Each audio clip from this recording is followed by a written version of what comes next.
Salam, salam damai sejahtera buat kita semua. Kita berjumpa dalam membangun karakter, dan topik kali ini tentang jangan mencaci maki. Kita ambil dari 1 Samuel pasal 2 ayat yang ketiga. Demikian firman Tuhan. Janganlah kamu selalu berkata sombong, janganlah caci maki keluar dari mulutmu, karena Tuhan itu Allah yang maha tahu, dan oleh Dia perbuatan diuji. Jemaatnya dikasihi Tuhan, dalam kehidupan bermasyarakat sekarang ini, entah di dunia nyata maupun di dunia maya, kita sering menyaksikan peristiwa seseorang mencaci maki orang lain, atau dua orang yang saling mencaci maki, baik berupa perkataan yang merendahkan, mencela, mengejek, maupun perkataan yang menghina orang lain. Tetapi ayat firman Tuhan ini menasihatkan kita agar perkataan caci maki tidak keluar dari mulut kita. Mengapa?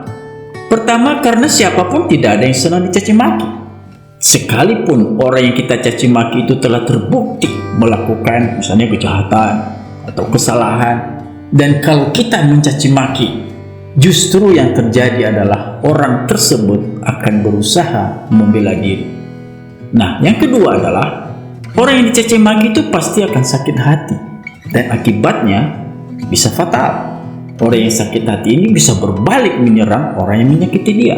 Dan ini ada terjadi kisah di dalam Alkitab, di mana satu keluarga nyaris terjadi musibah pembunuhan.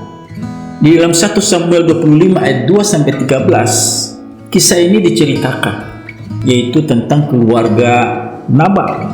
Ada namanya bernama Nabal. Orang ini sangat kaya. Ia mempunyai 3.000 ekor domba dan 1.000 ekor kambing. Suatu ketika ia menggunting bulu domba-dombanya, dan hal ini didengar oleh Daud. Dan Daud menyuruh 10 orang anak buahnya untuk menemui Nabal. Dan atas nama Daud, para utusan ini menjelaskan latar belakang dan maksud kedatangan mereka. Mereka mengatakan, adapun gembala-gembalamu yang ada dengan kami tidak kami ganggu, dan tidak ada sesuatu yang hilang daripada mereka. Bahkan kami seperti pagar tembok menjaga mereka. Sebab itu biarlah kami utusan Daud ini mendapat belas kasihan-Mu. Berikanlah kepada hamba-hambamu ini dan kepada anakmu Daud yang ada padamu. Demikianlah permintaan mereka kepada Nabal. Tetapi Nabal menjawab anak buah Daud itu dengan perkataan makian yang sangat menyakitkan hati. Dia jawab begini, siapa Daud? Siapakah anak Isai itu? Pada waktu sekarang ini ada banyak hamba-hamba yang lari dari tuannya. Masakan aku mengambil rotiku, air minumku, dan hewan bantaian yang kubantai bagi orang-orang yang pengguntingku, untuk memberikannya kepada orang-orang yang aku tidak tahu dari mana asal mereka datang. Jemaat yang dikasihi Tuhan, baru saja para utusan ini kembali ke Daud dan menyampaikan jawaban Nabal yang menghina tersebut. Daud langsung naik pitam. Daud marah besar.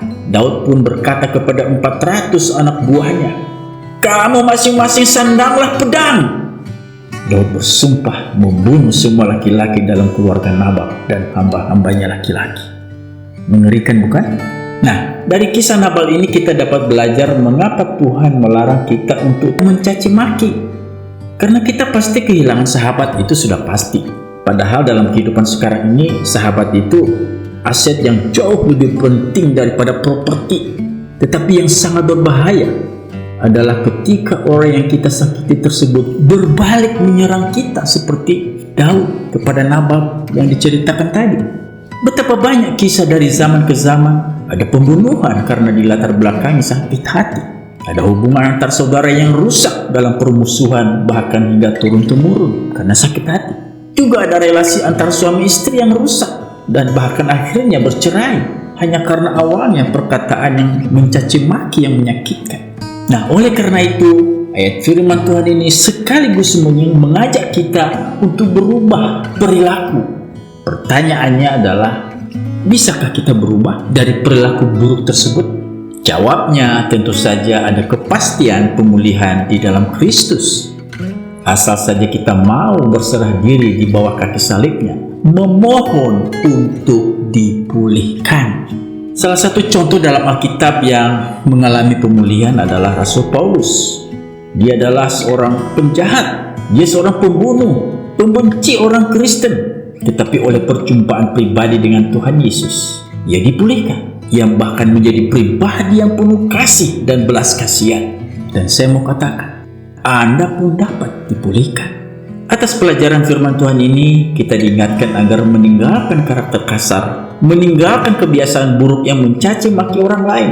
Sebaliknya, marilah kita berkata-kata yang manis dan yang sedap didengar. Jika kita melakukan hal itu, maka Allah sumber damai sejahtera akan selalu menyertai kita. Amin.